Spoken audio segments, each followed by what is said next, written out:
श्री वृंदावन धाम के प्रभाव से मानो आज ही आप वृंदावन आए और किसी घटना दुर्घटना में आपका शरीर पूर्ण हो जाता है, तो बिना किसी साधन के किए आपको आज ही श्री जी की प्राप्ति हो जाएगी।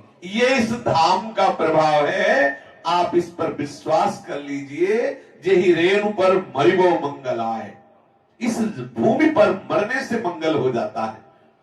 सच्ची बताते हैं, जैसे भगवान महादेव जी की प्रिय नगरी काशीपुरी में कोई शरीर छोड़े तो भगवान उसके कान में तारक मंत्र देते हैं, ऐसे श्री वृंदावन धाम की रेणु में जो कोई शरीर छोड़ता है तो प्यारी जी की प्रिय सखी वृंदा देवी का यहाँ राज्य है, यहाँ शासन वृंदा देवी का है।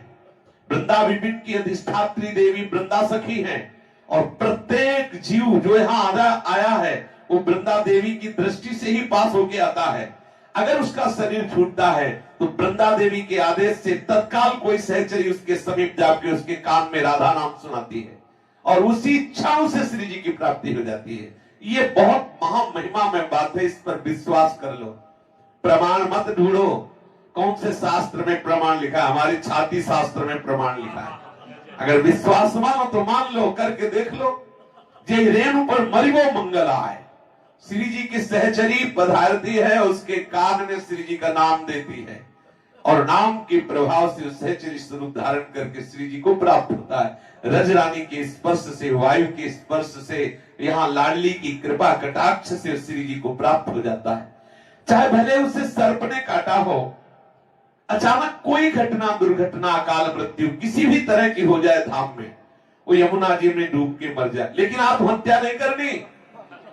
ये भी एक है कि बोले बढ़िया बढ़िया मिल गया जहर ले आओ, ऊब गए शरीर से। ऐसे भी लोग हैं, मरने के लिए उतावले हैं, ऐसे भी हैं। देखो आत्महत्या निंदनीय, यहां जो भी है वो स्वाभाविक की चर्चा हो रही। आत्महत्या बहुत बड़ा पाप है, बहुत बड़ा पाप। इस पाप का हमने कहीं प्रायश्चित नहीं पढ़ा आज तक। और पापों के तो प्रायश्चित पढ़े हैं, लेकिन जो आत्महत्या कर लेते हैं वो जघन महत अपराध है। इससे बड़ा कोई अपराध सृष्टि में नहीं है। गोस्वामी तुलसीदास जी ने लिखा, जो न तरे भवसागर अस समाज नर पाए, स्वत निंदक मंदमति आत्म हनन गति जाए। वो आत्महत्या की गति मतलब बहुत ही निंदनीय गति। ये लोग जो सोचते हैं ना कि रोग से पीड़ित हैं, चलो जहर खा लेते हैं, इंजेक्शन लगवा लेते हैं, फांसी में चढ़ जाते हैं, पहाड़ से कूद पड़ते हैं, यमुना में डूब जाएंगे तो मुक्ति मिल जाए। मुक्ति नहीं मिलेगी, प्रेत बनोगे, बूंद बूंद पानी के लिए तरसोगे। आत्महत्यारे की बहुत बड़ी दुर्गति होती। भूल से कभी कोई आत्महत्या ना करे।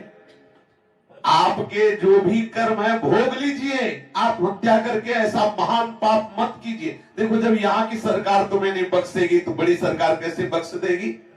अगर अभी आपको आपकी रिपोर्ट कर दी जाए कि आप आत्महत्या कर रहे थे तो आपको हमारी भारत सरकार दंड देगी। देखो भारत सरकार भी आपको छोड़ने वाली नहीं, तो हमारी राज्य की जो भागवतिक विधान है वो आपको कैसे बख्श देगा। आत्महत्या करने का अधिकार किसी भी जीव को नहीं, किसी को भी नहीं करना चाहिए। बहुत भयावनी है। ये बहुत बड़ी बड़ी गलतियां हो जाती हैं जिनसे हमारी 84 लाख योनियों में भटकना रुकता नहीं है। नहीं तो भगवत प्राप्ति बहुत सरल है। माताएं बहनें ऐसे अपराध कर रही हैं जिनका हम कैसे वर्णन करें। उनको लज्जा नहीं आती, अपने गर्भस्थ शिशु की हत्या करा देती हैं, भ्रूण हत्या करा देती है।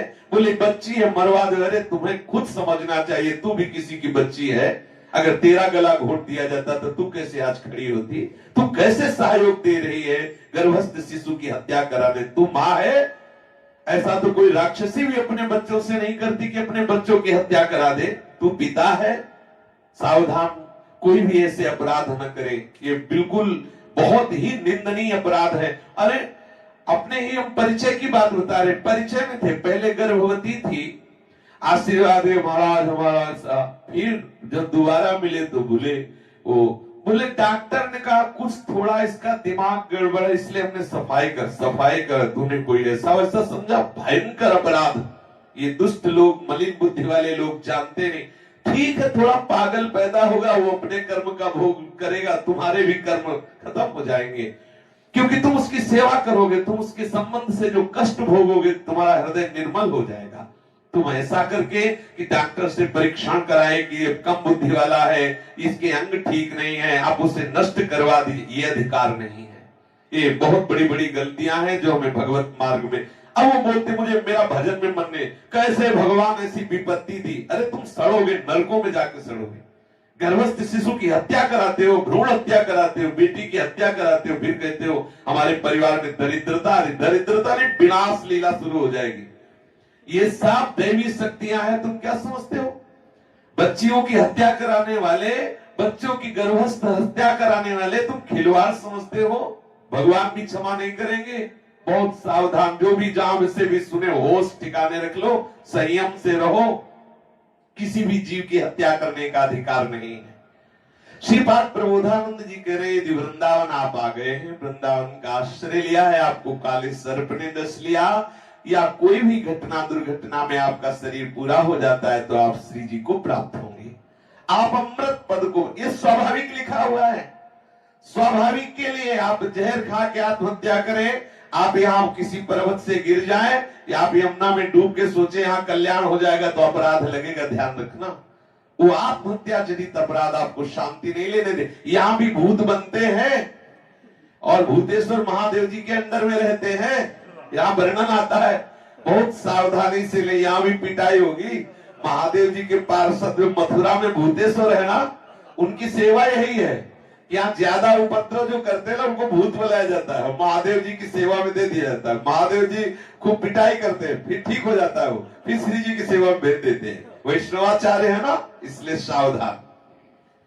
जो ब्रह्मादि से अधिक संपत्तिवान हो या ब्रह्मानंद में डूबे हुए भी हो, वृंदावन वासी को उनके प्रति भी आकर्षित नहीं होना चाहिए। ध्यान देने का विषय है।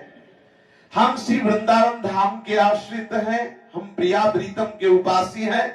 चाहे ब्रह्मा से भी बढ़कर वैभवशाली हो, हमें कभी उसकी अधीनता नहीं स्वीकार करनी चाहिए, हमें उसके आगे हाथ नहीं पसारना चाहिए। और यदि ब्रह्मानंद में भी कोई छका है तो हमको क्या, हम लाडली लाल की दासता के इच्छुक जन, तो हमें ब्रह्मानंद से क्या मतलब है? तो हम ना ब्रह्मानंद में आसक्त चित्त वालों की तरफ आकर्षित हो, ना ब्रह्मा से भी बढ़कर के कोई संपत्तिवान हो तो हम आकर्षित हो, हम वृंदावन की तरफ ही आकर्षित हो। यदि तुमने भरपेट अमृत पी लिया तो क्या, सीधा वृंदावन का वास नहीं स्वीकार किया, वृंदावन का आश्रय नहीं लिया, भजन नहीं किया, वो अमृत पी लिया तो क्या? अमृत पिए हुए देवता भयभीत रहते हैं, जलते रहते हैं। जैसे अपने पड़ोसी के यहाँ नई कार आ जाए तो आपके हृदय में कैसी जलन होती है, ऐसे वहां भी होती है।